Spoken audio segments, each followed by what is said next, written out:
I see Keith. How are you? Good, thanks. Good. Let me see here. How do I? Mute myself. Hello? We have a phone number coming in ending 643. Is that Joe? That's Joe. That's me. Awesome. Wonderful.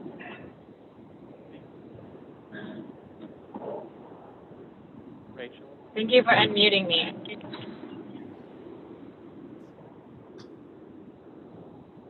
Yep.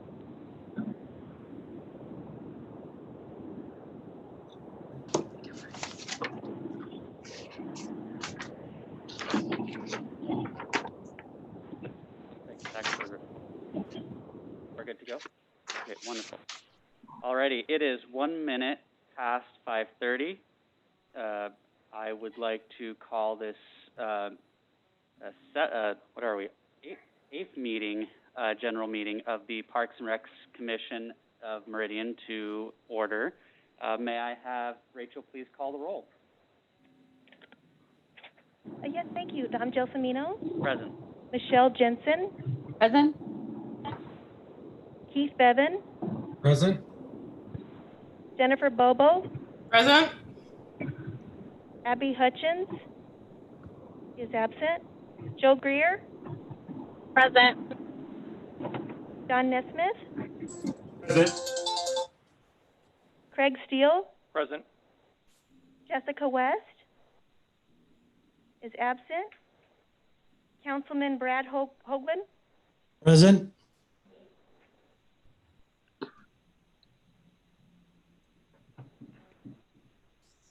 Wonderful.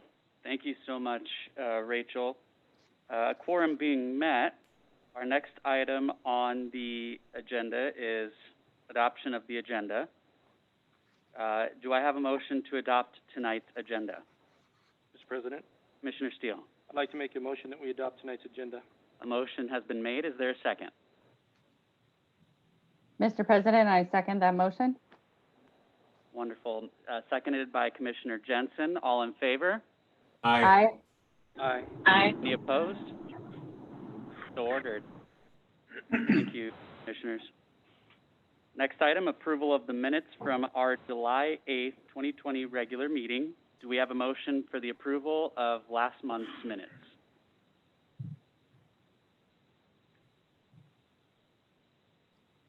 Mr. President, Commissioner Steele. I'd like to make a motion we approve last month's minutes. Thank you. A motion has been made. Do we have a second? I'll second. Commissioner Greer has seconded. All in favor? Aye. Aye. Aye. Aye. Any opposed? So ordered. Announcements. Shelley, the floor is yours for our August announcements. Excellent. Hello, commissioners. I miss seeing you in person, sending you a socially distant hug. A few things I want to go over. I'd point out that this Friday, our fall 2020 activity guide will be published. We're no longer printing and mailing and inserting in the newspaper as we once did. It's become quite costly and doesn't let us be as nimble as we'd like. So it'll be an online only publication. And we're investing in some nice page turn software that'll be, it'll have some live clickable links within the guide. So I think you'll really like what the direction we're going, and we're getting ready to kind of do a restyling of it. It needs to be freshened up, but the fall guide will be out this Friday online. Meridian Art Week is still going to take place with some socially distant, smaller activities than customary. It'll be September 9th through 12th. The Meridian Arts Commission's been busy coordinating some smaller classes and workshops.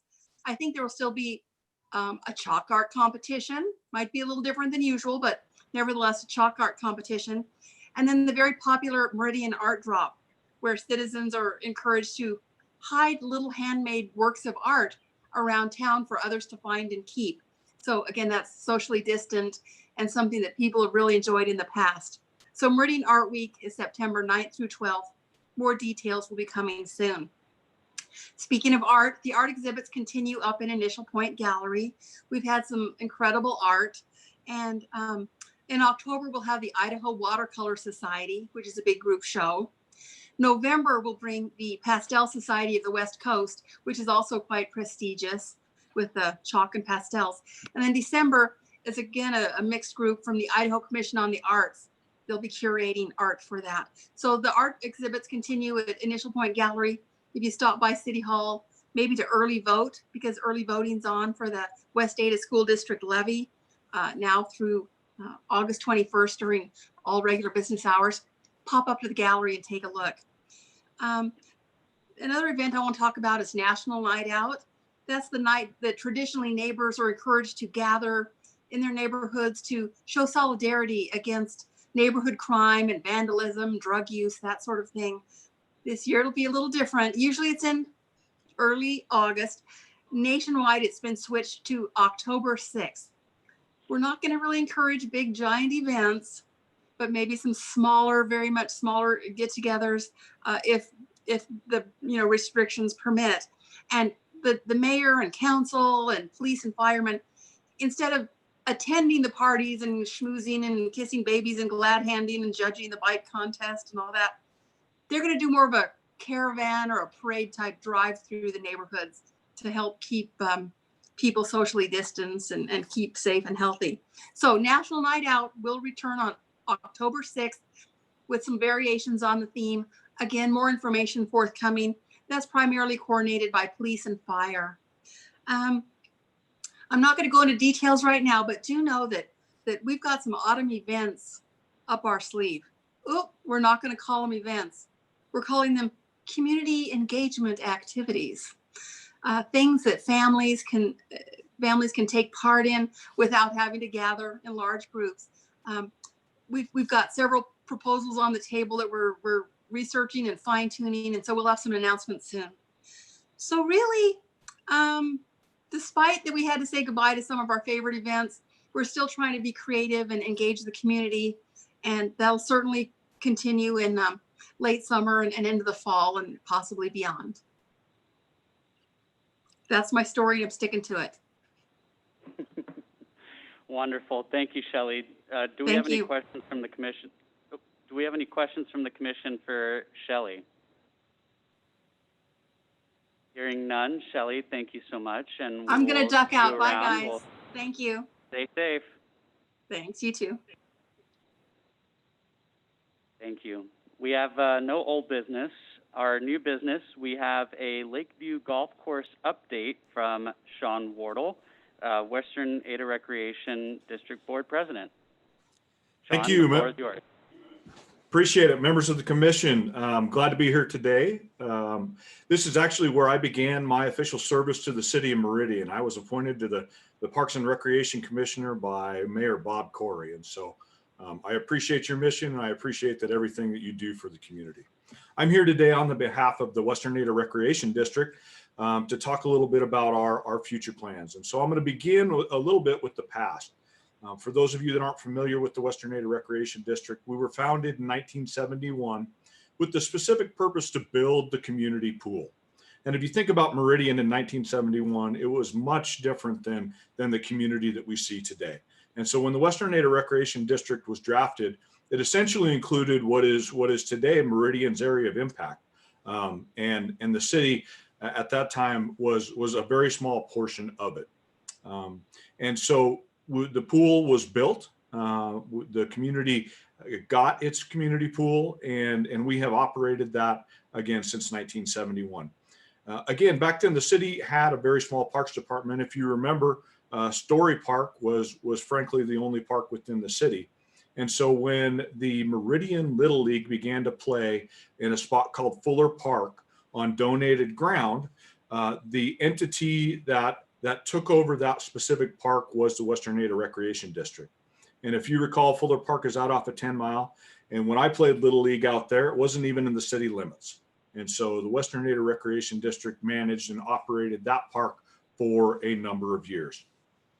And as the city of Meridian grew and put together not just a parks commission to lead really the community in a direction, but also a professional parks department that had resources and professional staff members to help organize and maintain those parks, Western Native Rec started talking to the city and saying, you know, we have all of these services really recreated within our organization. And so we formed a partnership by which the city of Meridian managed Fuller Park for us for a year. And then the Western Native Rec donated the park to the city of Meridian. And that turned out to be what we feel, and I think the community feels, is a great partnership. It allowed for us to really kind of decrease the duplication of services. And then the other thing that the rec district did is we took the portion of taxes that we were generating to support that park, and we reduced it. And so generally speaking, our taxable levy was a little over $800,000. After the park was given to the city, we reduced it to around $500,000. So that's kind of the history of Western Native Rec and what we've done. In addition, I will say this, that the commissioners and the chairman before me, Walt Casey, Charlie Roundtree, Walt Morrow, really had a deep respect for utilizing tax monies effectively. And so they saved and saved and saved. And we were actually able to do an over $3 million renovation on the community pool in 2016. And we did that all out of cash reserves. And the opportunity that I'm going to talk to you today about is specifically associated with some of the cash reserves that we have available. So after the mayoral election, the mayor and I sat down and started talking about a couple things. And one of those was, what is Western Native Rec's future? You know, where are we going? The community is a lot different than it was in 1971. And Western Native Rec can serve a little bit of a different purpose. And one of the things that he and I talked about is that a lot of communities in the state of Idaho and across the nation have a golf facility, right? A municipal golf course, which generates revenue above operations. Okay, so we don't really call that net income, but it generates cash above its operations. And in those same communities, there are a number of aquatics operations that operate at a deficit. So their expenses cost more than the program revenues. Now here in Meridian at the community pool, our program revenues meet or slightly exceed our expenses, which is not always the case. And so we started talking about, what if we match these two assets up? And with that, Western Native Rec started looking at a couple things. So the recreation statute in the state of Idaho gives us the ability to do a couple of things. The first of which is aquatics, right? We're already in the aquatics business. We also have statutory authority to be in the golf recreation business. And so I began negotiation with Lakeview investors, which operate the Meridian golf course. Now, to give you a little bit of information on a little bit of history on the what was called the Cherry Lane Golf Course. The Cherry Lane Golf Course was built in the 70s and 80s and gifted to the city of Meridian. The city then, as part of a development, as part of overall development, the residential development out there. The city of Meridian at the time, again, didn't have a robust parks department, and so it sought a private partner, which was Cherry Lane Recreation. And they leased the golf course to Cherry Lane Recreation. That lease renewed in 1999. And as a part of that, Cherry Lane Recreation built the clubhouse that you see today. So a couple quick things to talk about, and that is the golf course operator, which is currently Lakeview Investors, which the lease was transferred in 2005. They own all of the assets on the course, including the clubhouse. So all of the improvements to the course, clubhouse, as well as the machinery and carts are owned by Lakeview Investors. The city of Meridian owns the land underneath that, and will continue to do so. And so we began negotiation to purchase all of Lakeview's assets, all of the clubhouse, the liquor license, carts, machinery, and have come to an agreement with Lakeview Investors. On Tuesday night, yesterday, the city council approved a management agreement with Western Native Recreation District. And that management agreement essentially says that the city will manage the asset once we acquire it. Our timeline for doing that, we've actually just moved our meeting, it was set for Western Data Rec to consider the contract tomorrow at noon. We've still got some contract documents that we need. So we're moving that meeting to August 21st, which is Friday at noon. And that'll be a Zoom meeting if you'd like to be online. And so the Western Data Recreation District will consider that. We will consider the already approved management agreement with the city and make those official. A couple of key highlights that Western Data Rec is also anticipating with this. We've talked to the Parks Department and have been working with them diligently to go over not just the overall operation, but what is the future. And so part of the other thing that Western Data Rec will consider in our budget for fiscal year 2021 is a master plan study. And I think Steve's going to talk a little bit more about kind of the components of that. We've got some specific capital improvements that need to be made on the, especially on the irrigation side, as well as kind of finding out, what is the future of the golf course and bringing in a public process for everyone to look at. So our anticipated closing date is October 8th. And then the city will take operation of the golf course on October 9th. And with that, I would turn it to Steve in the department and see if they've got any additions, and I'm here for any questions. Wonderful. Thank you, Sean. Steve, did you want to add anything before I take any before we have any questions from the commission? I'll make a quick addition, but actually I'm going to throw it over to Mike, who's prepared to make a presentation from our perspective. But I think the highlights I want to hit are, one, the key word for me in anything related to this manager agreement is flexibility. So we need the flexibility to have options about what this looks like moving forward.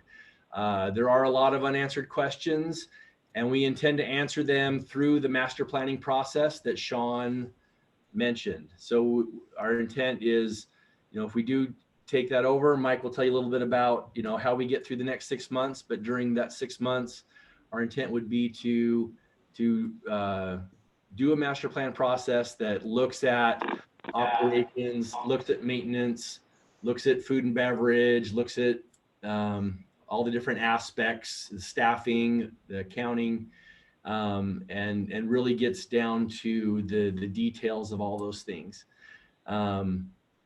So I believe that we have the flexibility to adapt and respond in a variety of different ways, and we do have a logical path forward that can work. And so I'll basically just pause there, and we can give you the opportunity to hear the specifics from Mike. Mike, the floor is yours. Okay, sounds good. Thank you. I have a couple of slides that I'd like to show you, and I think Rachel's going to drive. So Rachel, if you wouldn't mind pulling those up, that would be awesome.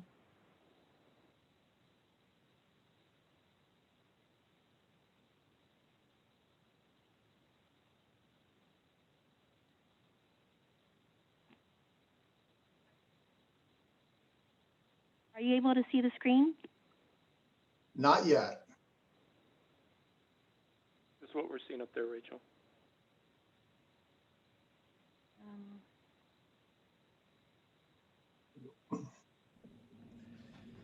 I think Chris is monitoring from the clerk's office, so maybe I'll just put out a call that, Chris, we might need your help getting the Okay. PowerPoint to show. He's on his way.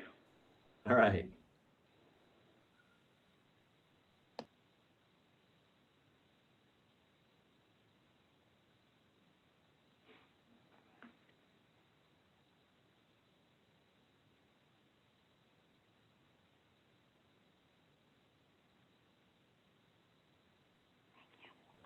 We see it now. Perfect.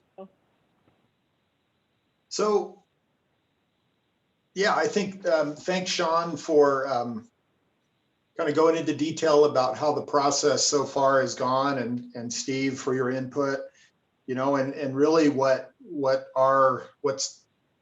the task at hand and what's coming very fast is the management and kind of the transition of the golf course being operated by an operator and then coming back to the city. So For some of you that aren't maybe as familiar with Lakeview, I've got a couple of, the slide right there, you can see that it's generally located north of Cherry Lane, east of Black Cat, west of 10 Mile.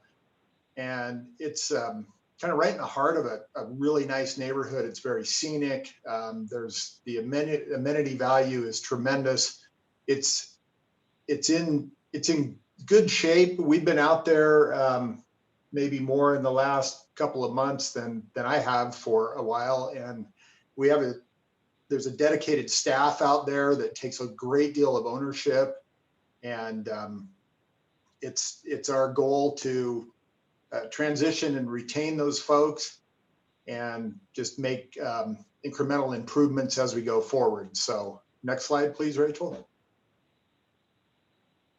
So for those of you that kind of just a little more background into what the offerings are, it's a municipal style golf course, so they do have competitive rates. It's very busy. Annually, they sell about 32,000 rounds. It's an 18-hole par 72 course. Junior programs, men's and women's associations. They have a full offerings of tournaments. They offer golf lessons and packages, driving range, practice facility, full food and beverage, and they do offer, there's a space for weddings and special events. Next slide, please. So some of the concerns that we have for a smooth transition, and really it's our goal to transition from the current operator over to city management, and from the outside looking in, you would never know. It needs to stay open. It needs to be full service operation without any visible change to what's going on. So of course, the operating, we have maintenance concerns, there's food and beverage, sales and marketing, the human resource aspect, which is huge, the current staff out there, like I said, that are taking such pride in their work.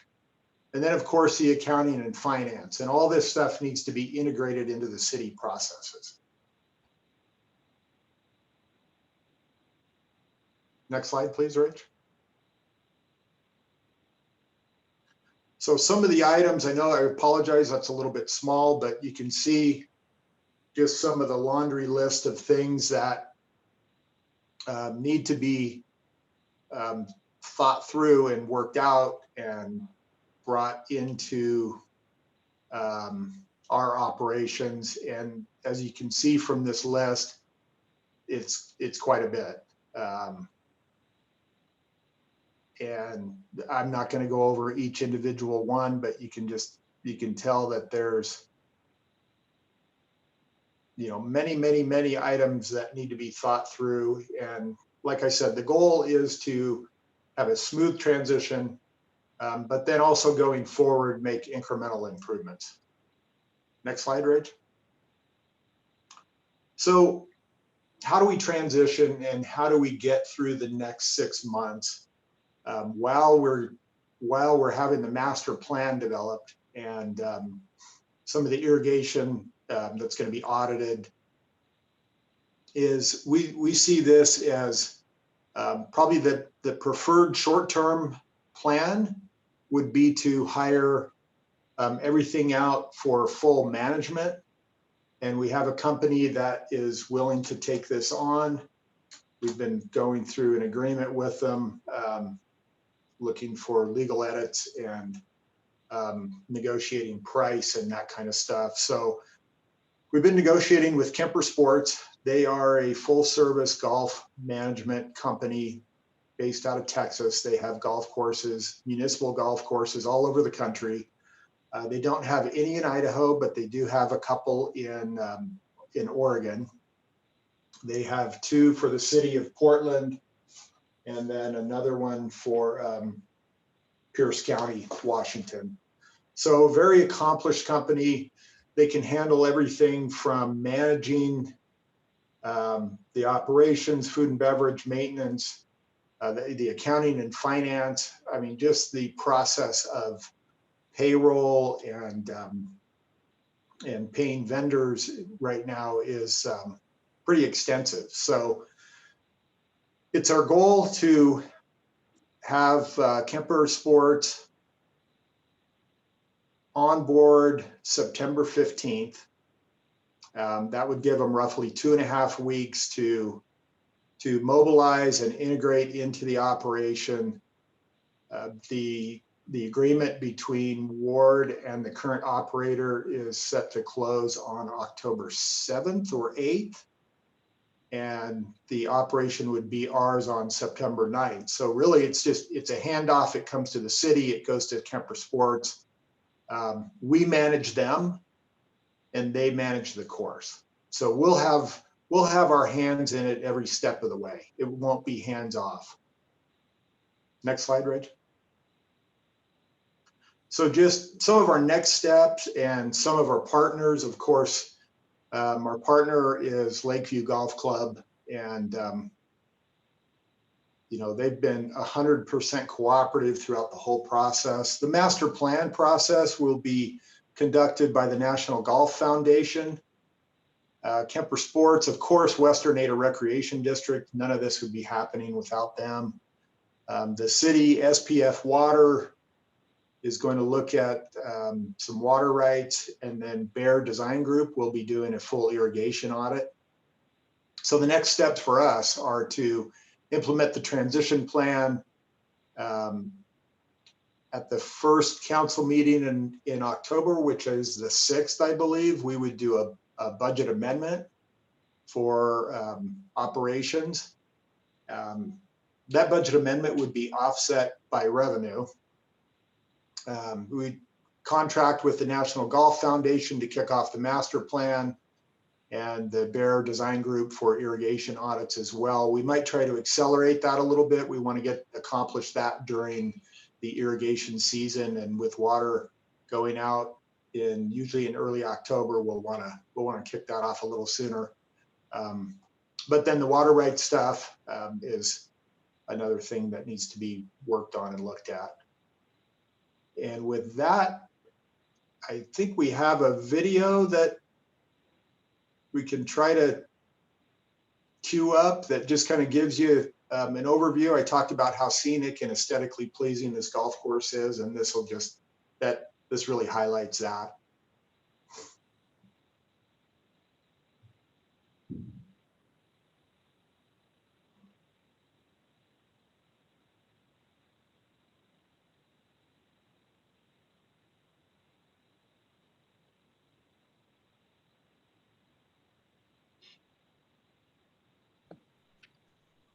Mr. Chair, this is Chris. I'm on my way over as well, in case you need help. Thank you. So maybe while we're waiting on that, I'll just pause and see if there's any questions that you might have. Mr. President, Commissioner Steele. I got a few questions. Been around for a while, been involved with the golf course numerous times. Sean, maybe you can answer this one. Is the golf course currently making money? So yes, thanks, Craig. So we have reviewed the golf course books, and the golf course currently generates positive revenue and positive cash flow. Okay, another question there then. This goes back to, I've been involved with a couple different golf course subcommittees or committees to check that thing out. One, the land out there, the soil out there is not very good, to just say the least. And the irrigation system is terrible. So what kind of a cost and payback? I mean, what's in it for the city? Because always before, this thing's been a nightmare, and I'm not trying to be real negative or anything, but what is this, the third, or you guys will be the fourth ownership in the last 20 years. I know Wally Lovin, who was the first one out there, it was a nightmare just with the first 9, and then when we added the second 9, the developers out there scraped all the good soil off of the golf course to use it at the houses. So there is a whole huge amount of money that's going to need to be poured into this. So what kind of a return on investment, who's going to get the money? And I'm assuming Ward's going to want some money to be involved in this. the city's going to have some kind of a payback, which means there's a huge budget issue there. The other side of that is, what's that going to do to Parks and Rec budget when on the other side of that, we're trying to get a bunch of money for pathways and more parks and all the other stuff? I mean, there's a whole lot of questions that need to be answered here, and maybe they've been covered already, and that's why we're here, but there's a whole lot of questions. So and I'll let whoever jump in on the different questions there on maintenance and budget and who makes what and who's gonna have to pay for what. I can jump in if you want. So Craig, thank you. Those are all great questions. And part of the process of going through the master plan is to determine exactly what the capital needs are, come up with a logical plan, a schedule to make some of these repairs, evaluate the cost to play, and if there's a capital improvement fund. Those are all great questions, and that is a lot of is going to be a huge focus of that master plan. I think that when you lease something and it's just like a rental, a house, you need to put money back into it, and there's been deferred maintenance throughout the years, and I guess it is what it is, but there needs to be a logical path forward that's identified through a public process that will guide us to make those decisions in the future. So, Mr. President, if you don't mind, I'll kind of jump in here. Craig, there's a lot of questions here, and so I'm going to try to cover most of them.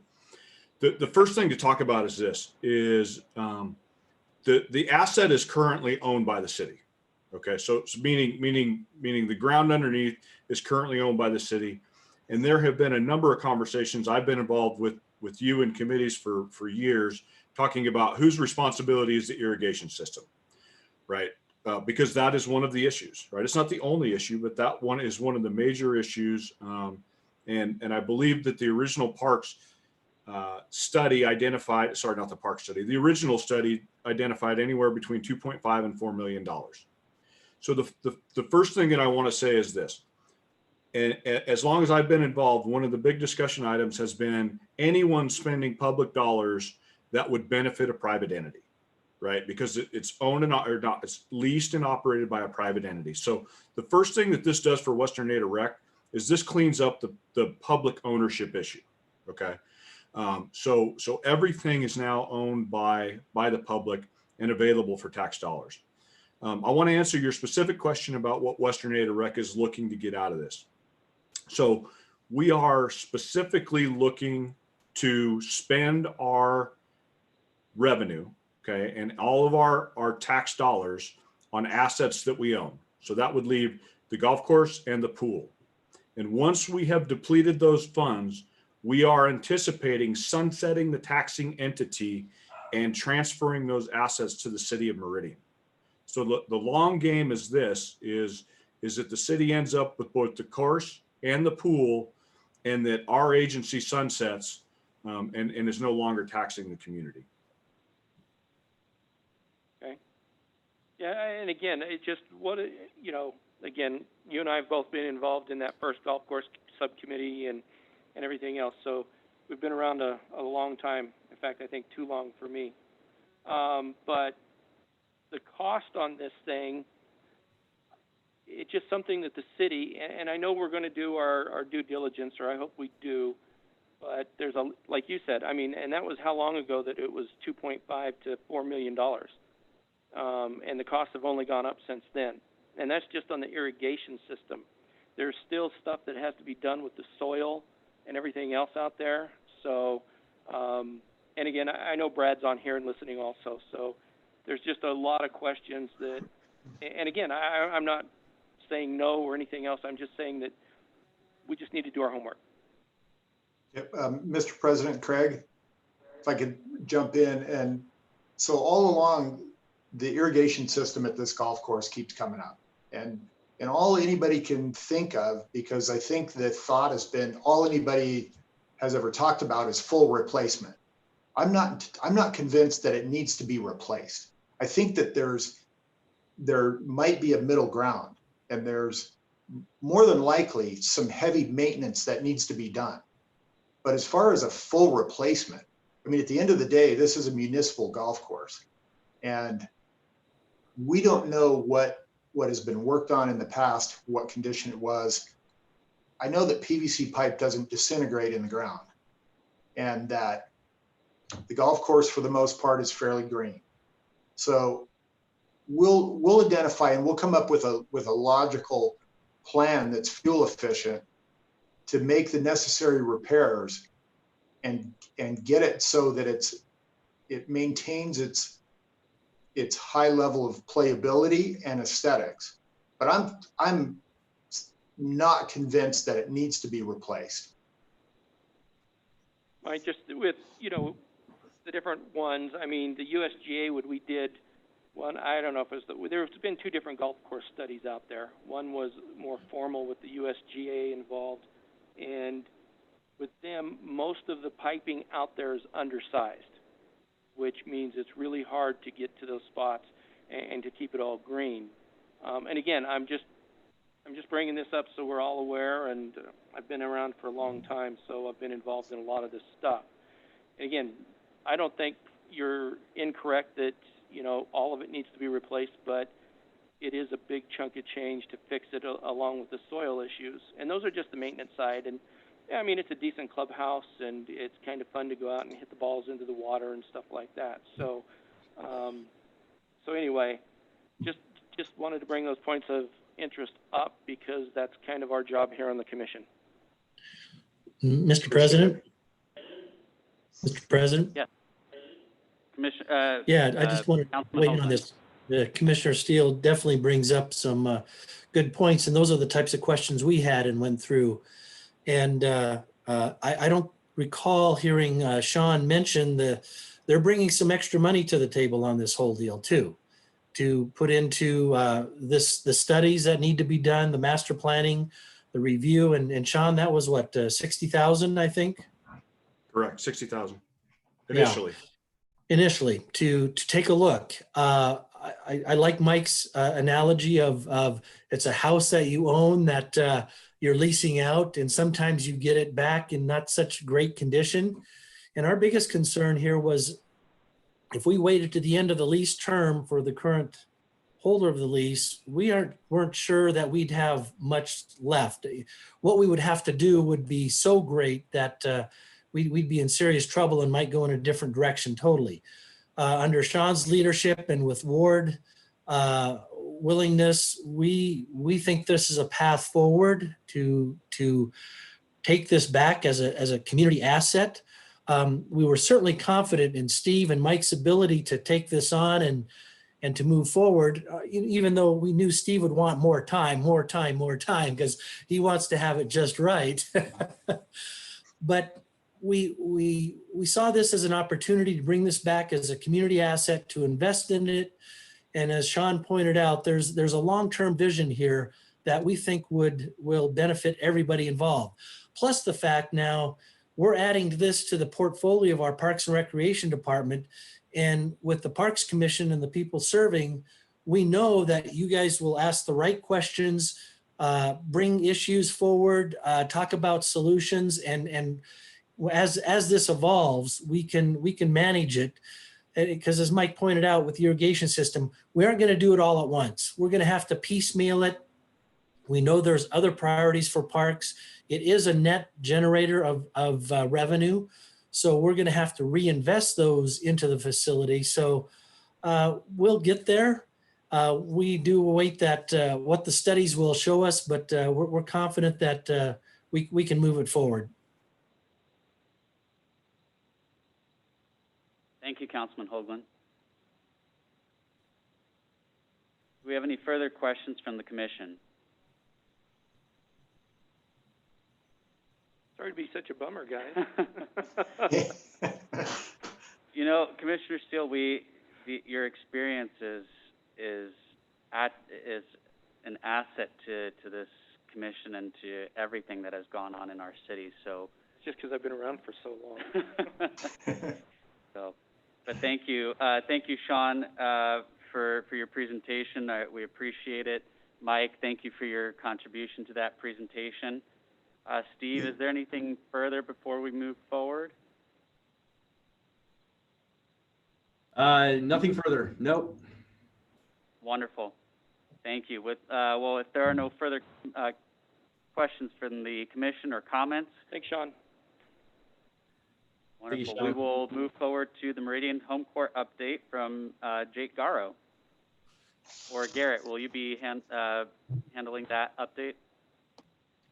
No, unfortunately, you guys get to, fortunately, you get to listen to me tonight. So hopefully everybody can hear me. I've got a dance recital going on the other side of this wall. So I feel like if you feel like I'm yelling at you, it's because I am. So thank you, Mr. President and members of the commission. I'm happy to join you this evening and kind of give you a little bit of an update about Meridian Home Court. First and foremost, a little bit about myself. I am just completing my first year as facility manager over here at Home Court. Prior to that, I worked as a recreation coordinator over at City Hall, overseeing the community ed classes, our summer camps, instructor contracts, and producing the activity guide. And prior to that, I worked for City of Nampa for 18 years in their Parks and Recreation Department. So live in Meridian, work in Meridian, that's a great thing. And I'm excited to be here tonight to kind of share the story of a Meridian Home Court and provide an update. Rachel, I do have a PowerPoint. Can you make that available? And you can drive as well. Okay, little bit of home court facility history. The building was funded and built in 2005 by the Yankee family, and it was donated to the Treasure Valley YMCA in 2006. The YMCA managed and owned this facility until September 2016 when it was sold to the City of Meridian. And the City of Meridian held a city dedication in December of 2016 and began to manage and operate the facility at that time. Next slide, please. Facility specs. What do we have over here at Home Court? Meridian Home Court is 49,000 square feet. And within that 49,000 square feet, we have 4 NBA-sized basketball courts.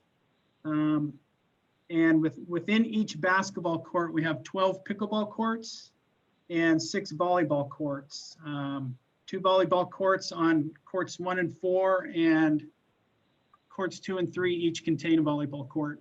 Pickleball is, as sure most of you know, it's a hot thing in recreation right now. This time of year, we don't see a lot of our pickleball players. They're outside playing on our courts in Rita Husky, Settlers, and the area middle schools. So we're getting ready for them to return back to the facility, probably as the weather changes, but typically they head back and see us in October. So with addition to everything on the basketball side of things, we do have 7,000 square feet in Bay 5. Bay 5 was just newly remodeled. And we reopened Bay 5 with the newly minted pergo floor looking basketball type surface that contains 1 volleyball court, 2 additional pickleball courts, and is host of many community education classes, which was much needed. The Meridian Community Center, has a great purpose, but it's small. And we're just at a point with our community ed classes that we needed more community education teachable space. So this 7,000 feet over here is a welcome addition for classes such as tumbling, martial arts, pickleball 101. Some of the AAU groups for volleyball use it. We get some basketball teams that come in here and use it occasionally. Although there are no basketball hoops in here, they come in and condition and do things like that to get ready for their season. Next slide, please. Memberships and day rates. As you can see, our our fees are really reasonable and cheap, which is a good thing. You know, we want to be affordable, we want to be accessible. I think it was a great decision by council to, you know, implement these prices and make it something that our citizens can use on a daily basis without minimal impact, whether it be attending per day, or as you can see, our monthly membership fees over there are, you know, range from anywhere to $15 to $25. Right now, we do not have a lot of active members. Like I said, the majority of the people that use the facility are the pickleball players, and most of those folks are outside. Our facility this time of year is being heavily used with basketball, volleyball, and a lot of individualized instruction within those sports. So we are seeing decent numbers, and we anticipate our active memberships to increase when the weather changes, as I mentioned before. And one thing that we are going to implement in October when we start ramping up and selling more memberships, we're going to put our memberships on an auto bank draft only option, just so we can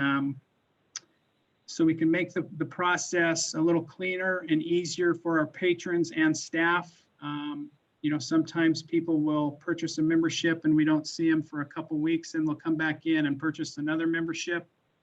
And the next thing you know, they're in the system 2 or 3 times. So we want to get away from that and move into an auto payment. So once they set up that initial membership, they're in the system one time, and we will send them away upon the initial sale of this membership with a pause and or a cancellation sheet that they will take with them. And if they want to pause their membership or cancel it around November, December, January, due to going to Phoenix for the winter or an injury or a health reason, they can do so at that time. And it costs nothing to get involved in the auto bank draft program. It's just simply, we'll just sell them the membership, and it's a click of the button for us to enroll them in that activity. So I think it'll be cleaner and easier. And we will direct all membership dealings and paperwork and tracking and all of that stuff to Vicki Wagner when she moves over here in the next couple of weeks. That will be something that she will manage and take on. Some of the feedback that I've got from patrons that have membership is they would appreciate and would welcome dealing with one person to kind of take the to add for some consistency, I guess, in our customer service. So next slide, please. Court reservation fees, very reasonable. As you can see there, $22.50 per hour for a half court. And as the more courts that you reserve, you obviously get a little price break. And for 4 courts, that's $130 per hour. Currently, we're not taking a lot of court reservations. Our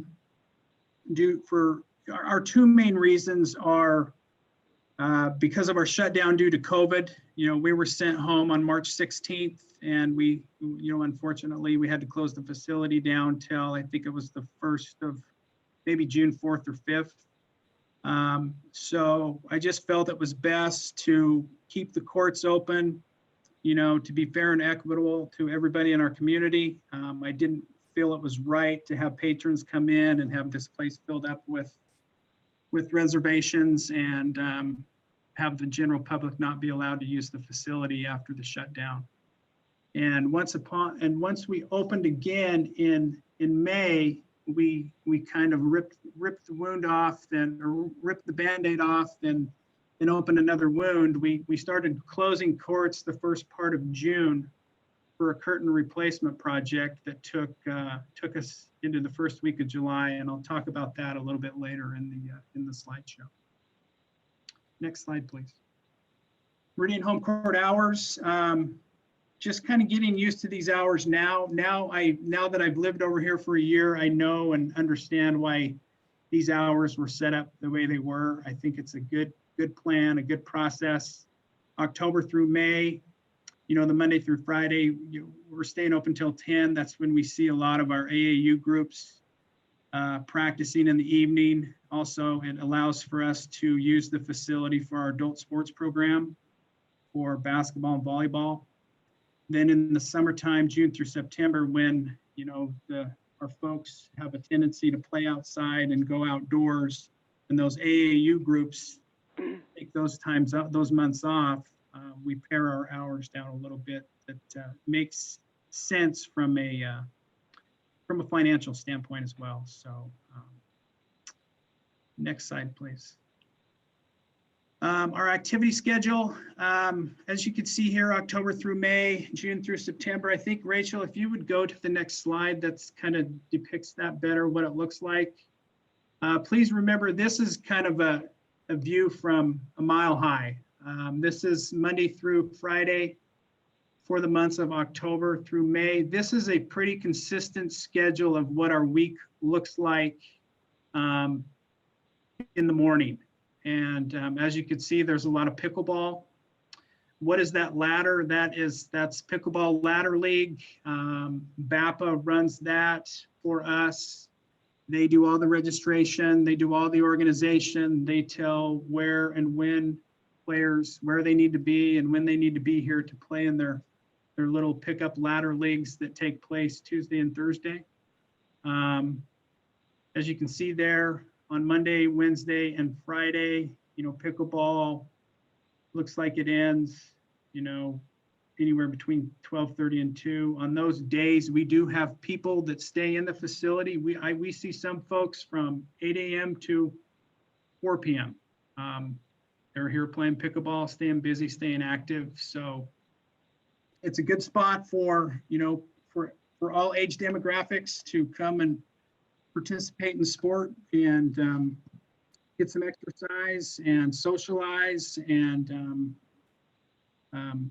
be active. So and keep in mind this little snapshot here is pretty consistent through the months of October through May. There are some variations on Friday. We do close the courts sometimes due to special events that begin on Friday afternoon and take place on the weekend. And of course, you can see down there on Sunday, it's my goal to keep Sunday open to the general public, and we really try to veer away from special events taking place on Sundays. Next slide, please. PM schedule. Rachel, if you could, next slide. I think that kind of depicts it a little bit better. The green, all that green shaded area is AAU youth practice times. Typically begin at 4:30 and go till 10.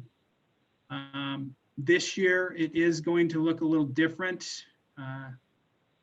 I don't believe we're going to have the opportunity to host our city adult leagues here and or have our open gyms on the Tuesday, Wednesday, and Thursdays due to the current COVID situation. I'm hopeful things will shake out and they can play here, but we're operating under the gather of 50 and trying to find a balance of community education that takes place in Bay 5 and how many do we allow in the other side of the building. I think I've got a good plan and process outlined. I'm just trying to navigate through these times and see where we end up come first part of October. I've reached out to all the groups, and when I say all the groups, I'm talking about the AAU basketball groups and the volleyball groups and the pickleball folks to establish and define a process of what it looks like to use this facility during given the situation that we're in. I think everybody's on board with it. It is what it is. It's going to be a challenge, but I think we've got a good plan in order that our AAU groups seem to think will work, and our pickleball groups think it'll work. My goal was to be fair and equitable, and I think they see that in the process that I've defined. And I think next steps is implementation when the weather changes and people start to move in and use the facility as needed. Next slide, please.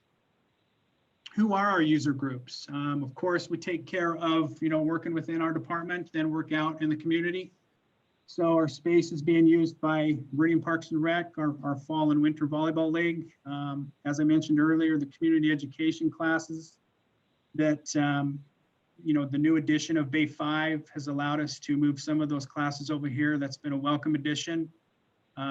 Hoop Dreams, Ignite Sports, Idaho Elite, all AAU basketball groups, Triple Threat, Southeast Boise, Legacy Martial Arts and Wrestling.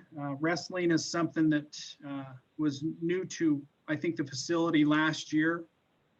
And they're actually trying to get a regional tournament here. And they walked into the facility and saw that they had the ability to throw 12 to 14 wrestling mats in here. And I mean, their eyes just lit up. And I think if we could get that thing here, it would be great for the community. I mean, people will be beds, heads in beds, and people in our restaurants. And the next thing that Chris Owens and I, the gentleman, we're working on is how are we going to get people to this facility? With our parking lot, it is what it is, but you know, we've got some things in order of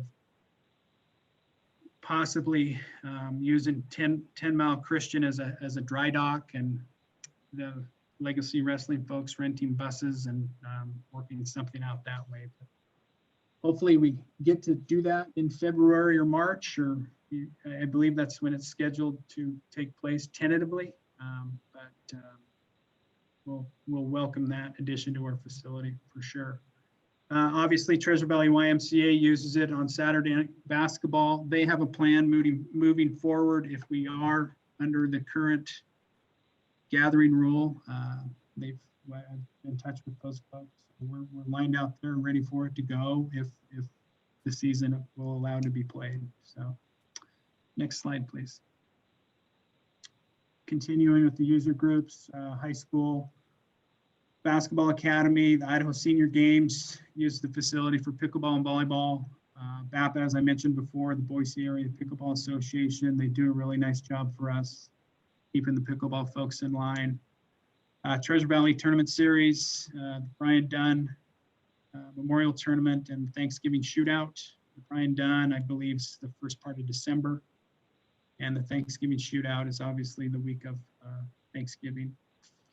And Crash the Board tournaments, they run a couple tournaments. It just kind of depends on availability and space throughout the year, scheduled around the Saturdays of activities with Treasure Valley YMCA. Excuse me. Next slide, please. As I mentioned earlier, the Curtain Project, welcome addition for a couple reasons. One, they look a lot better. Two, they're safer. You know, we don't have the metal bars at the bottom sticking out that Garrett and I have put miles of duct tape on them so we're not impaling people as they drive by or walk by or dribble basketball ball by or play pickleball. It's they're faster to raise and lower. Two, as I mentioned, they're really nice looking. And three, which I think is huge, is it's decreased the load capacity on our roof. They took all of that metal down and they're simply hanging from a chain from an existing pipe that was up there that but everything around that existing pipe came off the roof, which was welcome by the engineers and architects that oversaw the project prior to installation. Next slide, please. As you can see on the left, those are the change that it hangs from. The black steel beams, those were already there, but they were surrounded by essentially a big cage that ran the whole width of the facility. So all of that has been removed. And the one on the right is the lower mesh portion of the curtain. And within that batten tube on each end is a motor. And those two motors, one on each end, is responsible for raising and lowering the curtain. So it's a lot of weight and a lot of width, and it's pretty impressive the torque that system has and the ability to raise and lower it in the amount of time that we used to spend raising and lowering those things is welcome. So next slide, please. here's kind of the process of how to get this thing in the air. There was 3 guys continually working on this, and they would lift this thing up, build it on the basketball court, then lift that curtain up with a pulley system. And it would literally take about an hour and a half to get that thing up to where it needed to be. So there's no wrinkles in them, which is key.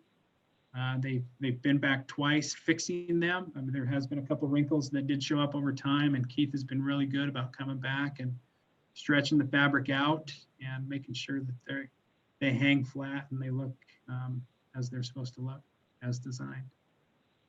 Next slide, please.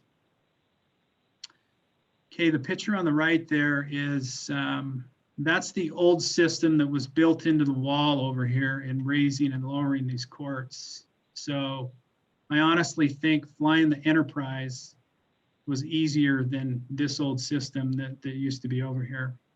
The picture on the right, that is what we have on an iPad that we now use to raise and lower everything in the facility. So we simply hit this bottom left clear button, then hit anything that we want to use to, like, for example, hit whatever we want to raise or lower, and tell one of those blue arrows, for example, on the hoop, or the green arrows on the curtain till it turns green. Then we simply move equipment, slide and hold. And now to raise a curtain or lower the curtain, it's about 38, 39 seconds. Previously, it was about 6 minutes. So it's the newest technology that's out there. It's very welcome, and it's can obviously, as you can see, it's can be done from anywhere in the facility. I can do it from back here in my office. Probably not smart, but what we typically do is we go to what we need to raise or lower, just so we can make sure that nobody's in the way, and we move the equipment at that time. Next slide, please. Floor resurfacing project. This project here was actually scheduled to be done starting this next Monday, actually this last Monday. So currently we were scheduled to be closed at this time. So when we closed down for COVID, I was able to schedule with Hicks Flooring. They had a couple jobs that were canceled due to the COVID closure, and so Kevin was more than willing to come to work and get something for his employees to do. So we had this done shortly after the shutdown. I think we buttoned it up, I believe it was April 10th, started the last week of March, and refinished all 4 floors, sanded them. Didn't do any painting.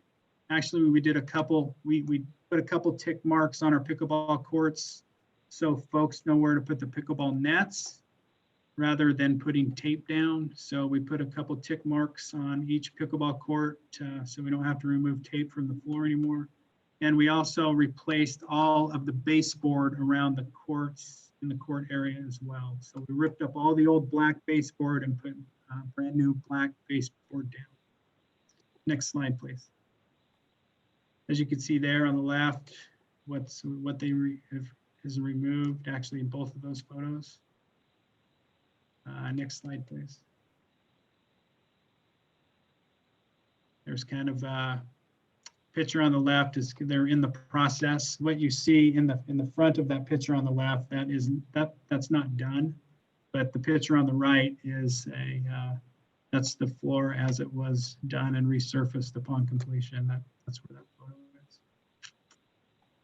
Next slide, please.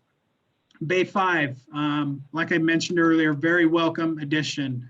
This was the area when the YMCA had it, this was their weight room. So we came through as part of the remodel project, stripped the floor, sealed the floor, then put this floor down. And this is our new home for our community education classes. This photo here is just showing you the process of when the floor went down, kind of an interesting process. All the joints are welded. It's bouncy, it's easy to clean. Our line dancers love it. It's easier on their knees and their joints. Our cheerleaders, our cheerleader instructor, she's been allowed to take more students. That was one program that was bursting at the seams, and she simply ran out of space at her studio and the community center. So this addition allows for her to take more students and offer more classes. So next slide, please. Just a couple more photos, and I think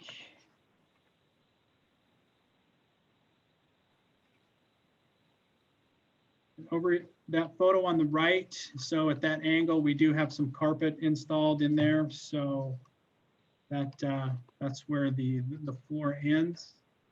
And the last slide is, next slide, please. Jazzercise, which this is something that this Mary has been trying to get into our guide for quite some time, and we simply didn't have space at the community center. And, you know, with the addition of Bay 5, it allows us to bring more activities within our guide and reach, obviously, you know, all the demographics. So Jazzercise is a welcome addition to the facility and our guide, which is, as you can see, it's the active senior group that enjoy coming here 4 days a week and participating in Jazzercise. And with that, I will stand for any questions. Thank you so much, Jake. Do we have any questions from the commission for Mr. Garrow? Hearing none. Jake, thank you so much for your presentation. We appreciate all you do. All right. Thank you. I appreciate it. Have a good night. You too.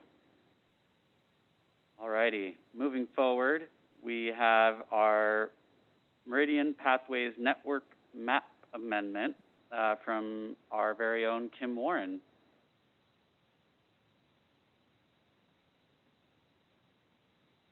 Is Kim joining us tonight?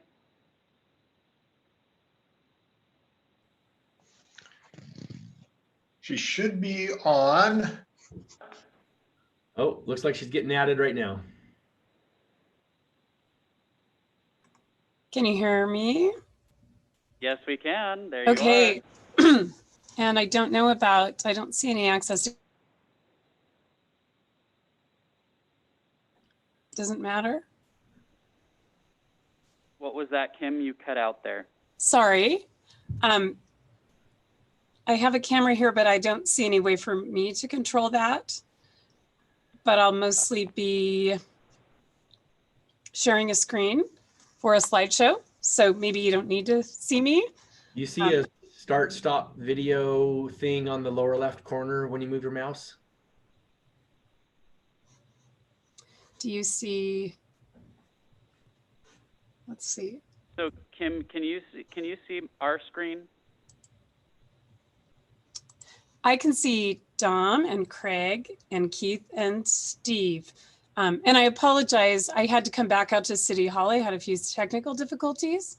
So I was not here as the meeting started, which may be why I'm included differently. It's not the interface I'm used to. I can't see a way to turn a camera on. I could try to leave and join again. I think someone has to make her part of the.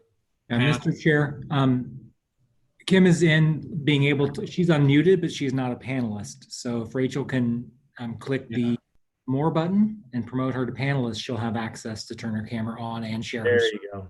Right. So I did that quite a few times, but it kept giving me an error message. So I'm not sure if it's working now.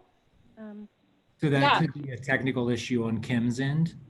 I have had them all day. It's just been that kind of a day. I have been here for all but maybe the first 5 or 10 minutes of the meeting. I just, like I said, I didn't have the usual options to either unmute or share video. So in these settings, you would not be able to share your screen. Does Rachel have your presentation that she can control for you? She does not, because, and we talked about it. I preferred to control it. Are you in City Hall? I am in City Hall. Are you in your office? I am. Do you want me to? I will come up there and give you my computer and you can control from there. Thank you. I will put my mask on.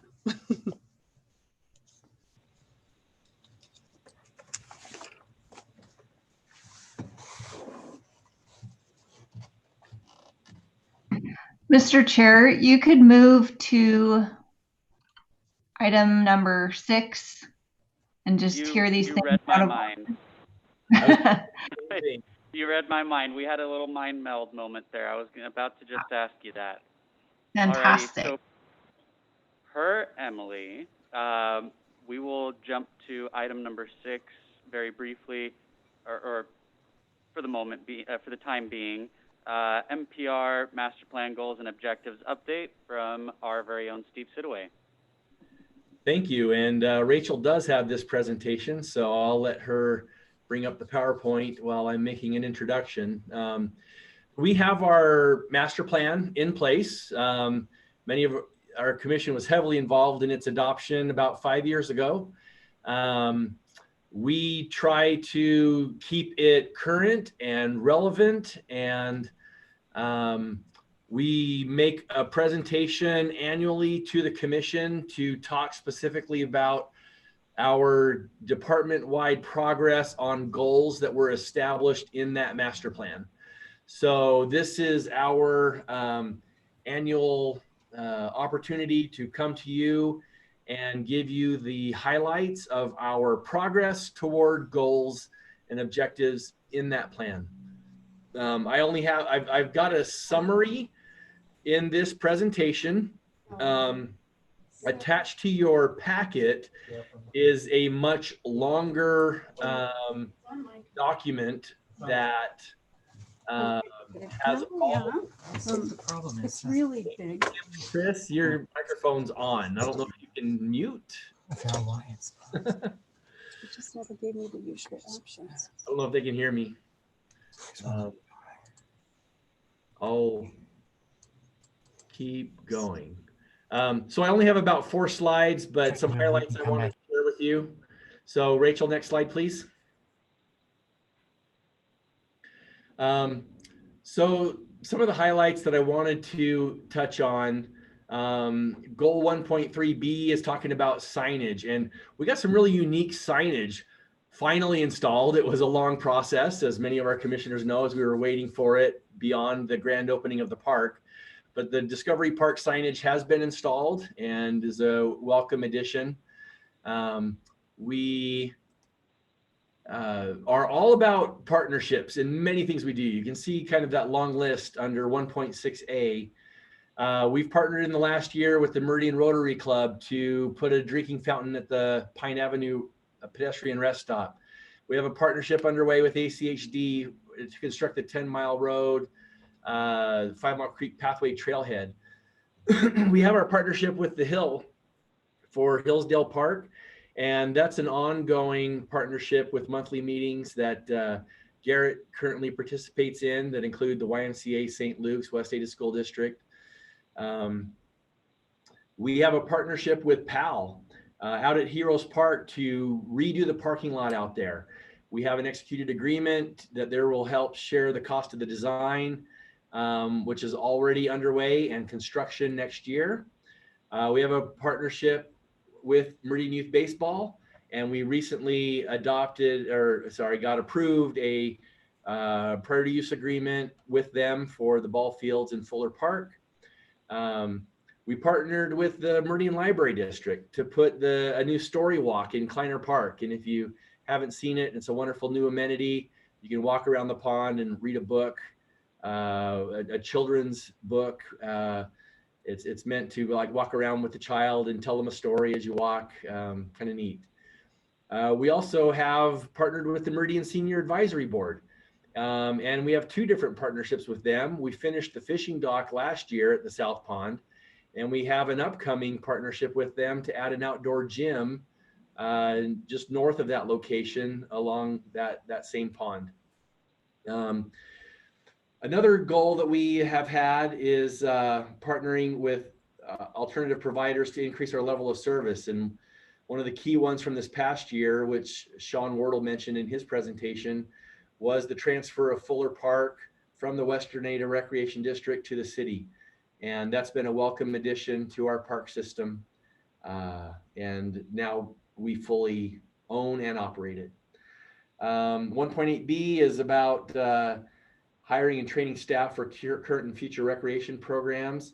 So the big one there is we brought in the arts and culture coordinator, Audrey, who you heard from, I believe it was last month, with an update. She's a great addition to the department.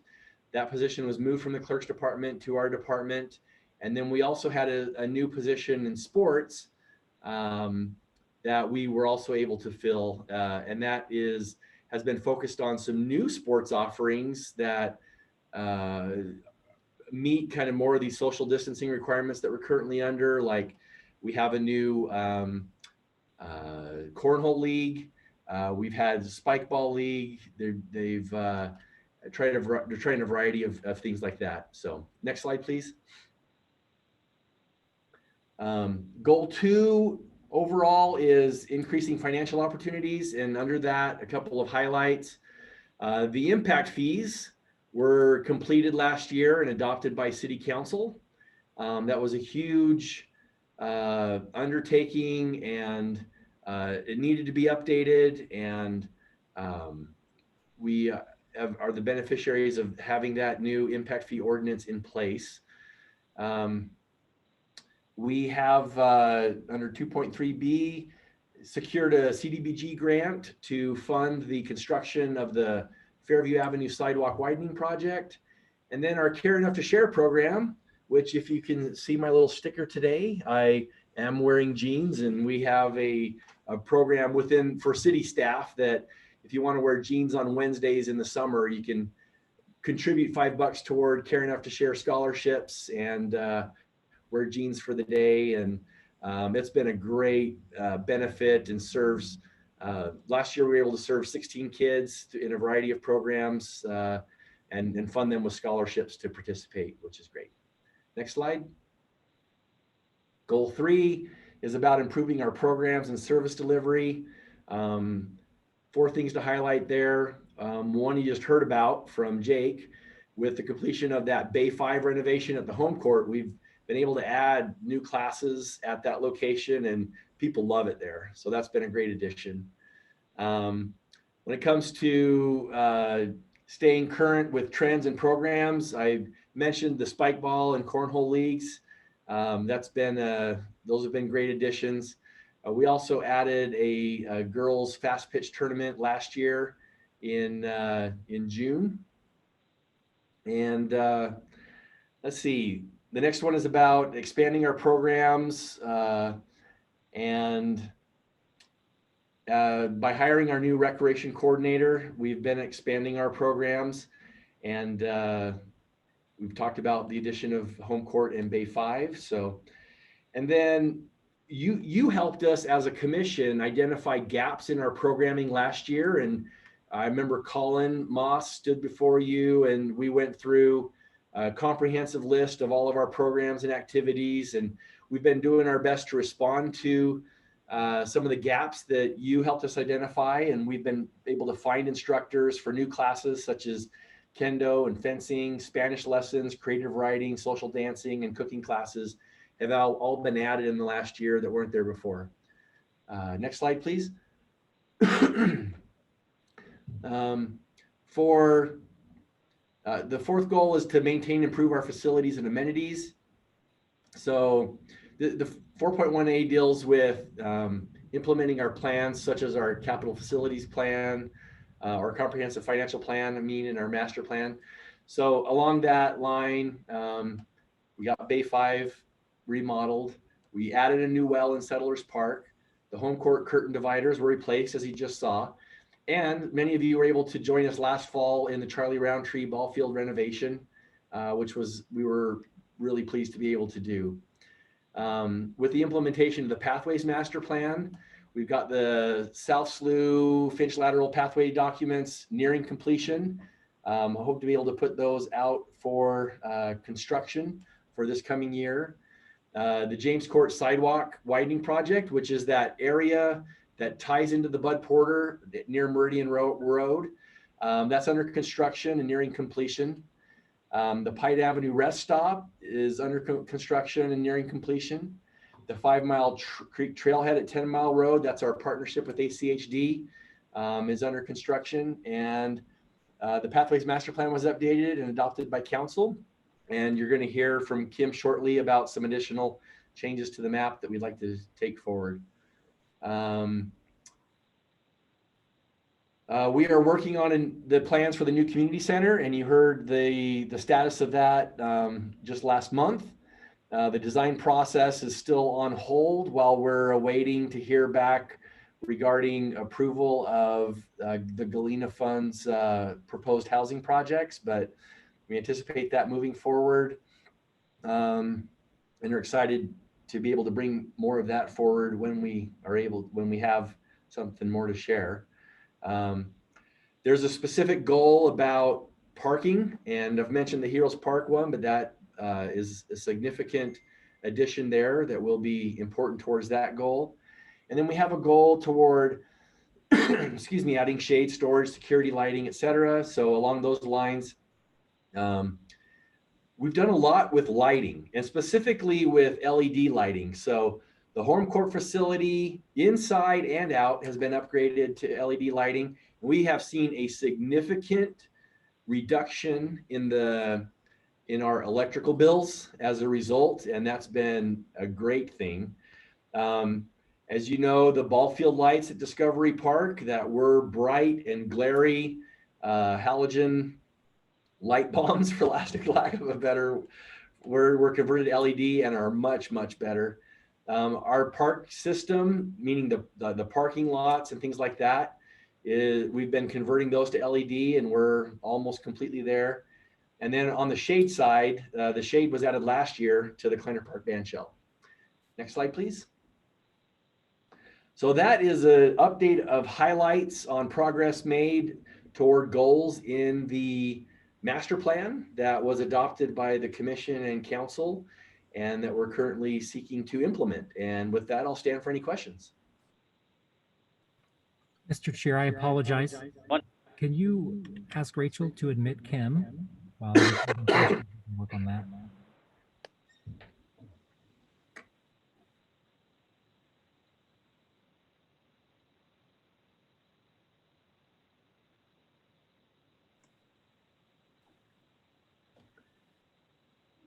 And if there are no questions, I will just thank you for the opportunity to share these accomplishments with you, and we can move back to item 5 whenever you're ready, unless there are comments. It's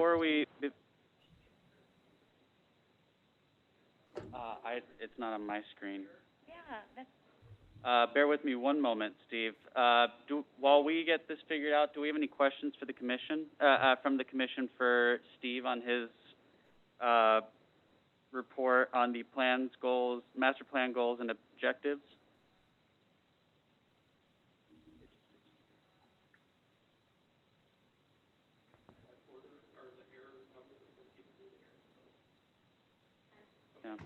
Yeah. Chris, we're going to get you that error code here in just a minute. Rachel's going to replicate that for us. Okay. Just if Rachel can make me a co-host in the meeting, I can see it up here and try to fix things. Well, it's in the same that's settings. trying to do so. However, she's having some technical difficulties. Bear with me. Looks like she's been able to, oh, nope, it says here, failed to change role to panelist, error code 1006007000.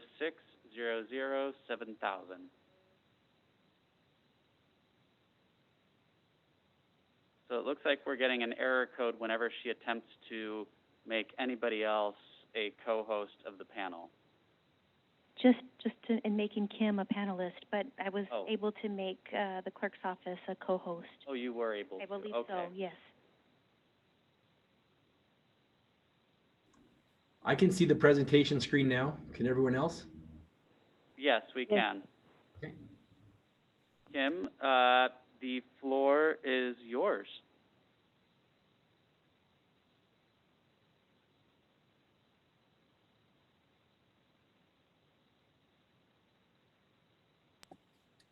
Bear with us one moment.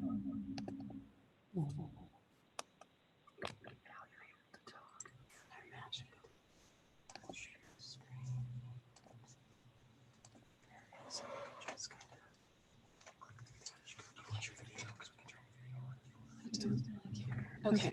Hello, can you hear me? Yes, we can. The floor is yours, Kim. Thank you, Mr. Commissioner, or Mr. President. I do apologize. This has been my day of technical difficulties, so no great surprise. And I wanted to, Chris, can you help me? Pardon me, there's an echo. I need to get rid of it, or I'm going to be. Okay. Can you hear me now? Kim, we can hear you. We can hear you, Kim. The floor is yours. Just made a sound adjustment. Okay, so thank you. I just wanted to clarify, Steve had mentioned in his report just now about getting this pathways map layer approved by council, the changes to it. And I just wanted to clarify that this is the first step in that. This is the first. We can take the changes. Should I just go down? Okay, I'm just going to come down.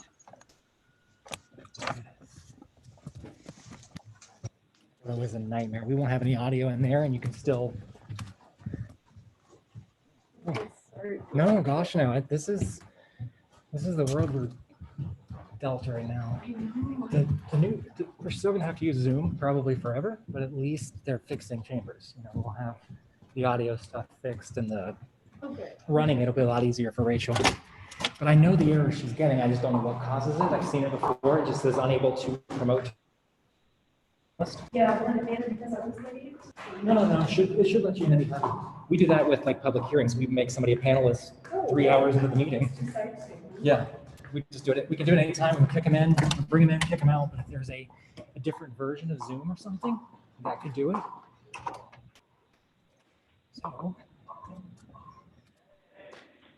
Well, we have Kim and Chris here in the chamber itself. So, Kim, the floor is yours. Mr. President, I apologize that there was an echo. Where are we getting an echo now, please? Oh, that's me.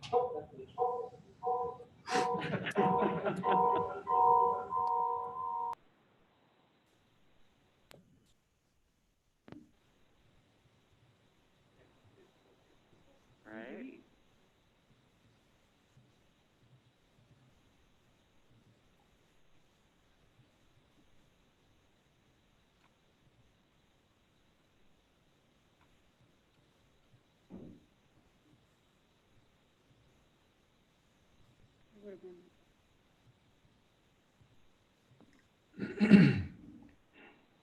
The PowerPoint is loading now, and then Kim will have control over that, be able to control everything without echo. Thank you, Chris.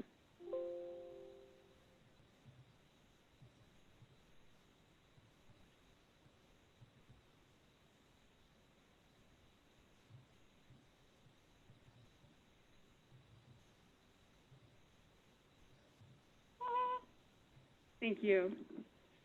Mr. President, Commissioners, again, apologies. I think we got rid of the echo. And I'd like to run through this with you. Again, the purpose of this is to get some input from the commission and see if we can take this to council to get this map layer adopted. So just to give you an overview, it is our responsibility, my responsibility, to maintain the GIS pathways layer, to keep it current. So this is an ongoing process. I do keep a file to track changes and get those sort of made as the year goes on. I've done a few of them recently. We adopted the most recent layer of the pathways map in March of last year. So I do have, just to give you a little bit of background, I have a working layer that I use and community development uses to review plans and to condition pathway requirements in areas that have not been annexed, but the public can't see that. And so the real importance of this is that the pathways layer, the changes to it get adopted into city code, and then those are conditions we can apply anywhere in the city, not just areas that haven't been incorporated.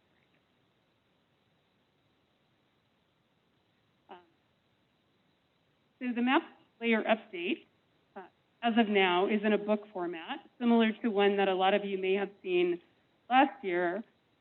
It turned out to be, I mean, our city, the last I was aware, was 34.8 square miles. It's a big area, and then this book format is 22 pages, and it was a 30 megabyte file. Ideally, I would have distributed hard copies to you in person. That's something we can get to you if you'd like, but it's a little bit unwieldy. So this is some of what I spoke to earlier, that we need to get this layer updated. It's important in order to stay in step with development. Like I said, we have some latitude on the working layer, but we really need to make this official. So in lieu of going through every single small adjustment bit by bit, we thought we would begin by just sharing our methodology, how we make the changes, our objectives for how we locate pathways, and keep it a little bit more streamlined. So I mentioned that throughout the year I will make notes to get changes made. There's 3 different types of changes. Typically, one would be a change in pathway status. Pathways that have been constructed since the last update, they've gone from a proposed pathway to an existing pathway. Alignment changes. So as development becomes more immediate, we'll do some fine tuning. Maybe a new roadway goes in and we want to follow the design of the collector, or we're on the other side of the canal for various reasons. So just small adjustments just to work things out a little bit better as development take shape. And also, and I'll show you an example of this in a minute, to take advantage of opportunities that are brought on by development. Mr. So Chairman, the third change. can I interrupt for just a second? Kim, your voice is cutting in and out, and I know it probably sounds fine in the chambers from past experience. You're going to have to just try and speak louder and more directly into the microphone, even though it seems unnatural, probably from where you're at. And I think might make it more. Yeah, no, I was trying. I also have a mask on. So Chris, Mr. President, if you'll pardon another interruption. Yes. Chris says I'm now online and working upstairs. So if you can just take a 2-minute break, I think I'll go back to my workspace, take my mask off, per his suggestion, and I think that will allow for clearer communication. So just again, one more pause, and yes, I'll be right back with you. Absolutely. You. Please take your time.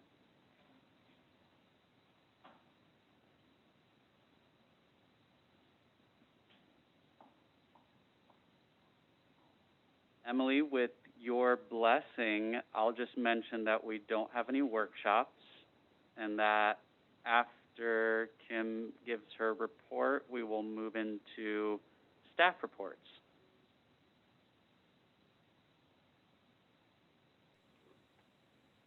Mr. President, this presentation by Commissioner Kim, West. This is going to require an action item tonight, correct? We're going to need to understand it enough to be able to propose that this moves forward to City Council. Is that correct? That is correct. That is Okay. correct.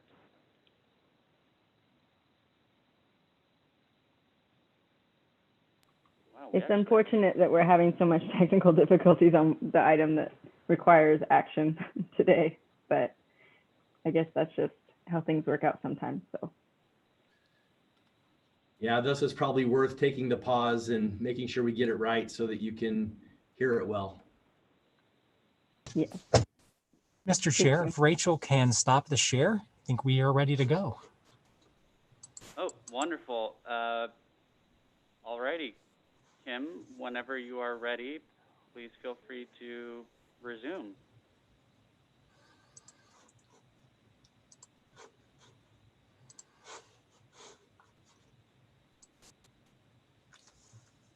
So that's what you're seeing. That's what they're saying.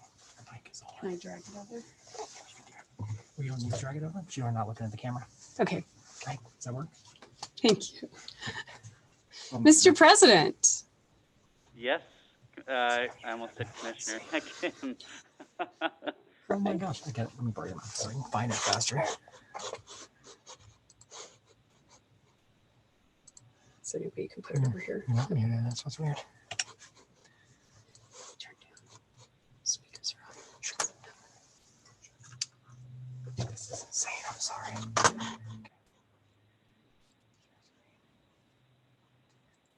This one.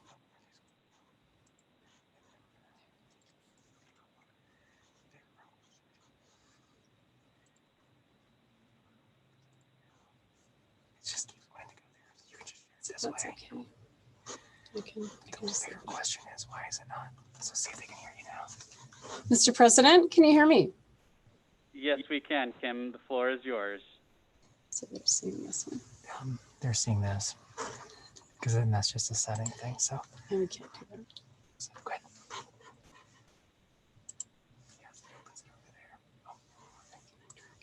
He will let you drag it because let me burn this. I know what to do. Still working on this. And if you need to show it from that view, we can still see it well, even though it's not in slideshow view, it's still okay.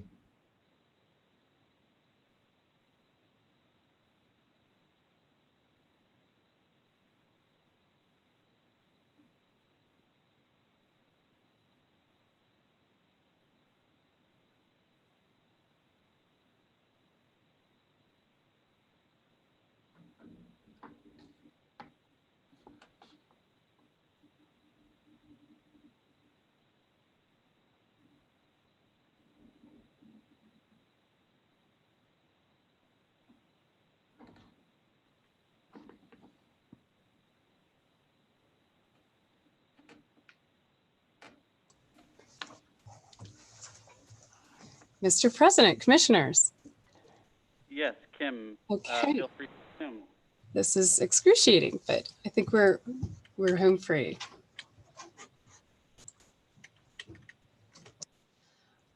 So we have a big map file. We're hoping to stay in step with development. We're hoping to share our methodology and our objectives in lieu of going through every change bit by bit.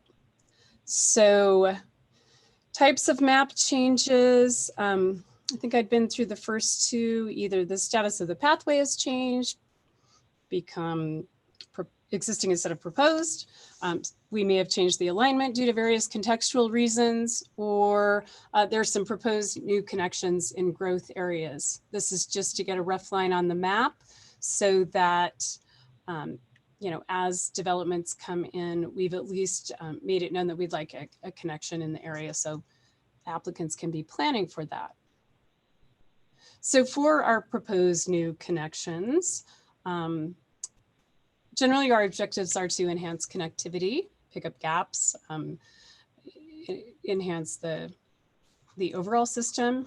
We want to stay ahead of development. We also aim to achieve separation from major roadways. So if we can follow a canal or a drain and get a more insular experience for riders or pedestrians, then we do that.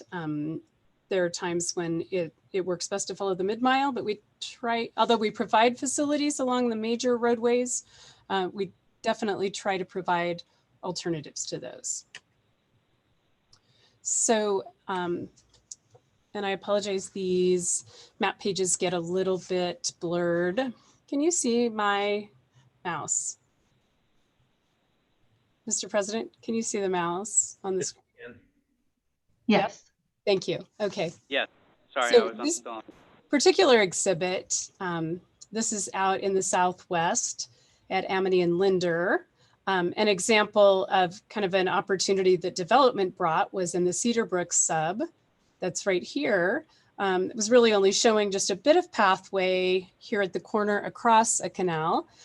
But when they came and met with me specifically and asked if they could make do pathway as an amenity and a connection through the site. And so we ended up adding this connection.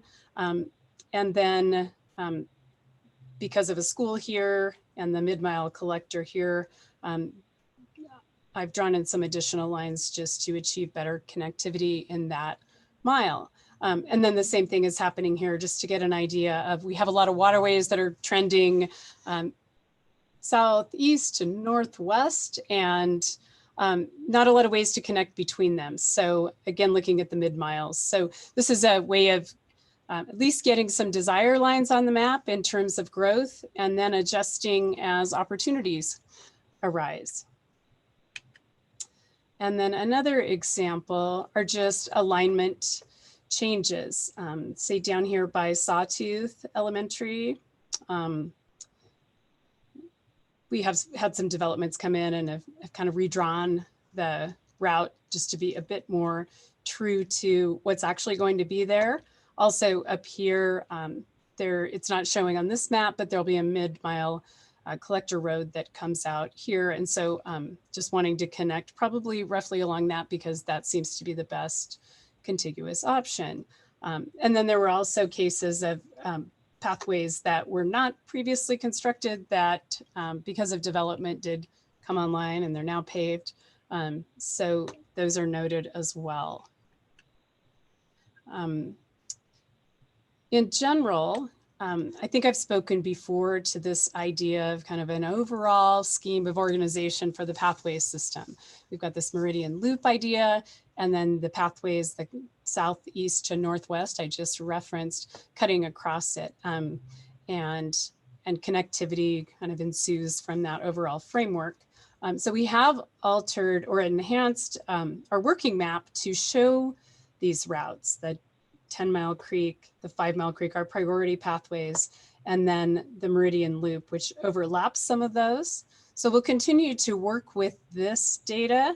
And when we have a more current map layer and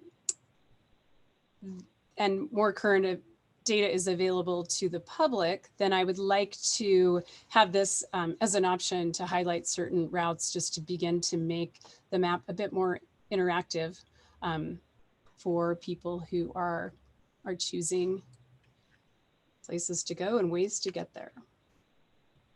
So again, I suppose if you're interested, we could go through a more elaborate examination of the map elements. But for now, in the interest of bringing this map layer more current, we would ask that if this discussion of methodology and kind of basic criteria seems sound, along with some of what you experienced in the Pathways tour. For example, the pathway gap on Meridian Road near Amity that we all kind of took pause at. That's on there as a, things like that have been updated as well to the best of our knowledge. So if you feel comfortable with this, we would ask to move forward with amending the layer and then plan on another workshop like we had last fall, which is our usual practice that hopefully at some point in the not too distant future can be more interactive, more of a hands-on exercise where we can also address priorities. So I would stand for any questions. And mostly I'd like to know, does this feel adequate as a next step for the sake of moving this forward and taking it on to council? Or do you have any comments about any greater specificity? Mr. President, thank you. And commissioners, I appreciate your patience and attention. Thank you so much, Kim. Do we have any questions from the commission for Kim on her presentation regarding the Pathways Network Map Amendment? Hearing none. The question now becomes, does the commission approve the Pathways Network Map Amendment as presented by Kim to be sent to City Council for review and action? Do we have a motion on that? Mr. President, Commissioner Steele. I'd like to make a motion that we forward the Pathway Network Map Amendment on to City Council. The motion has been made. Do we have a second? Mr. President, I'll second. Commissioner Bevan and Greer both second. All in favor? Aye. Aye. Aye. Any opposed? So ordered. The amendment now goes to City Council for review and approval. Thank you so much, Kim. We appreciate all your hard work and your dedication and for your presentation tonight. Thank you. Thank you, Mr. President and Commissioners. Also, I will work on, as we distribute this to Council, I'd be happy to, we're going to need to problem solve that a little bit on account of the vial size, but I'd be happy to provide courtesy copies for the Commission as well, just in case there's anything you want to look into in greater detail. I think there'd be future opportunity for comments. So appreciate your support. And I will find a way to share this, just in case anyone's curious to look at it more granularly. Thank you again. Thank you.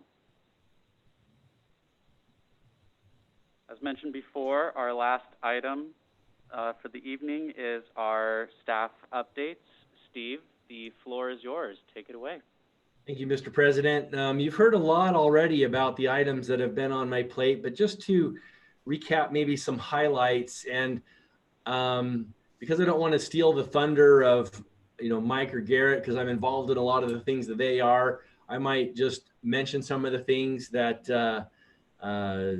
they might be wanting to give more detail on. But you've heard, first of all, about the Lakeview Golf item. That's been a significant item that we've been working on recently, as well as the meetings related to the new community center and working out some of the details, like can we move the existing Hunter lateral? Some of those things continue to take some time. I'm excited. Third, the Dimension Pathways projects that have been moving forward. I already mentioned things like the James Court sidewalk, and having the Fairview Avenue stretch out to bid is great. Don't want to take too much out of that, but a small but significant item that I want to mention to you is the pollinator garden that our community gardeners have worked on and got installed recently. If you haven't seen it, I finally got the chance to go out and see it myself this last month. And while it's small, it's significant. And the next time you're in Kleiner Park, I just commend an opportunity to go over near the community garden and check out the new pollinator garden that they put in. On the recreation side, there's been a lot of work going on with the fall activity guide, and it comes out this Friday, which I'm glad that we're able to continue to do some of these classes and camps. I hesitate to mention this, but I'm really proud of it. So I'm going to, because I know that Garrett probably wants to mention this as well, but Camp Meridian just finished up its season this past week. And that was great that we were able to provide that service to Meridian families through the summer, and really pleased with how that went. I'll mention that we're working on we're adapting our events. We can't really do a lot of large scale community events right now. So I've challenged our staff, Renee, to look into community engagement activities that we can do under the current guidelines, and we hope to be able to have some of those ideas to bring forward soon. I'll let Garrett update you on adult sports, but our volleyball season just wrapped up, and that's been great to see that to fruition. And the last thing I want to mention is that even though we don't have our volunteer program in full force right now, I've been really pleased to know and share with you that we have a lot of community members that really care and have contacted us to find out if there are volunteer activities that they can do as a small group. And we have been able to host a handful of those. I think we have one coming up this weekend, and it's just great to know that people are looking for ways to give back to their community at this point. And while we haven't had a lot of those, every time we find an opportunity, we do connect volunteer service groups with projects that fit our current guidelines, and really appreciate people in the community that step up and do that. With that, I'll end and stand for any questions. Wonderful. Thank you, Steve. Do we have any questions from the commission for Steve on his staff update? Hearing none, do we want to move on to Mike, Garrett, Kim? Who wants to take the lead on the next staff update? Sure, I'll jump in real quick, Mr. President. Like yes, Steve Mike said, and everybody heard from me earlier, we've been doing a lot of work on the golf course. Also, the Heroes Park parking remodel is, the plans are complete and they're being submitted for a certificate of zoning compliance.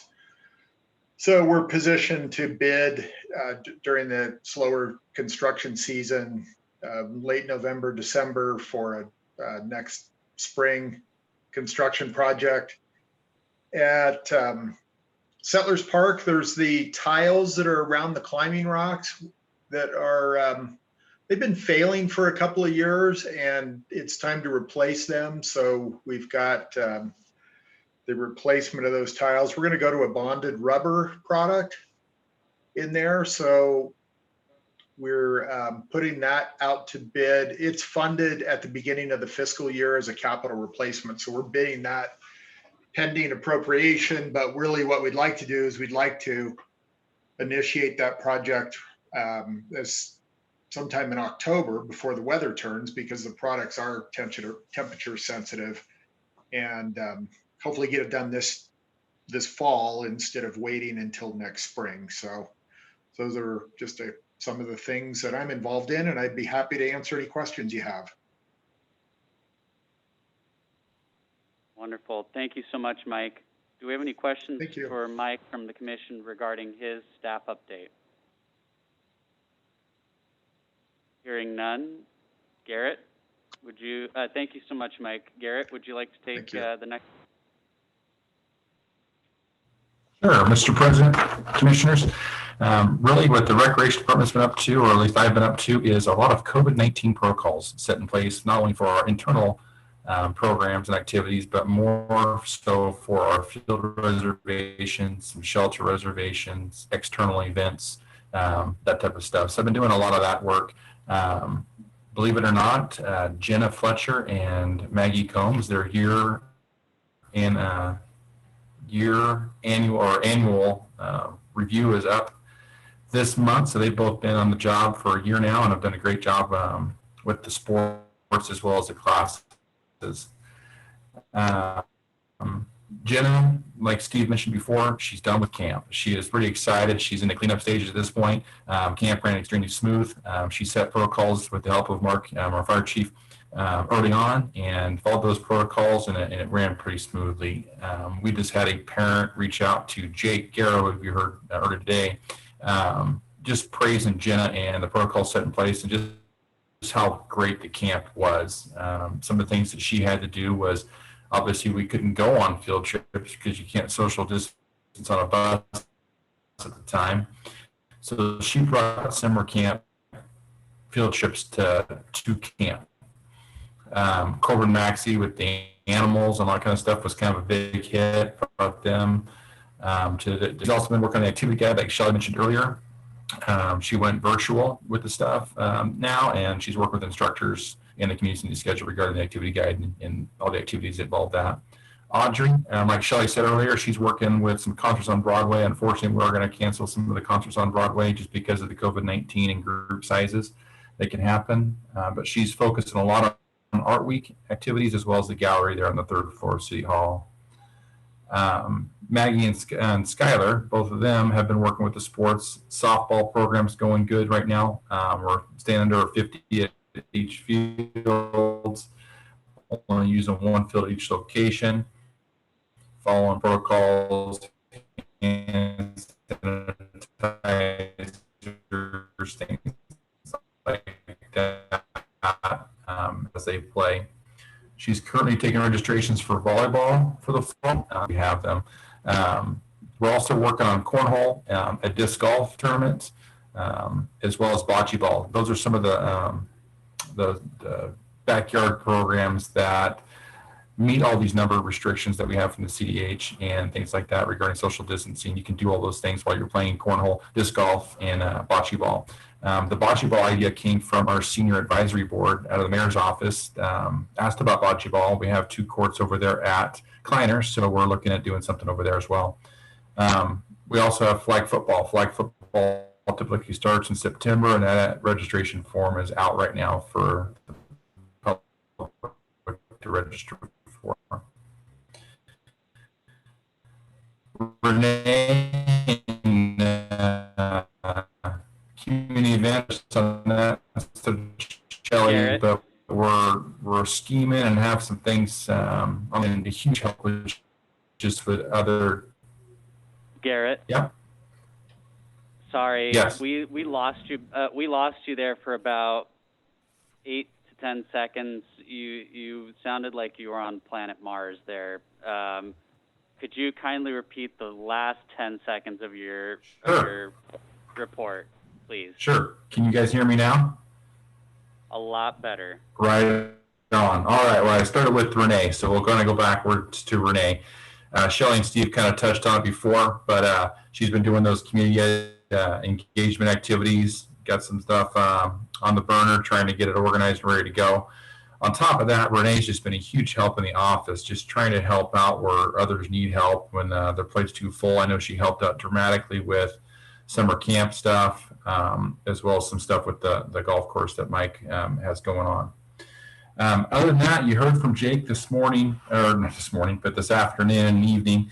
The big thing, like Steve mentioned, the only thing I would add to his presentation is the past projects that we have and what the impact has on that facility. The restrooms and the renovations of Bay 5 have been huge over there. People love it.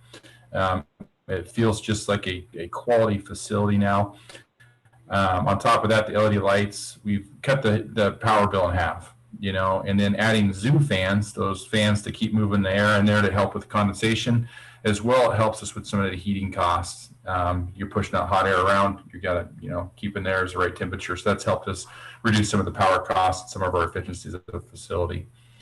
Other than that, that's what's going on in the rec department. So with that, I'll stand with questions.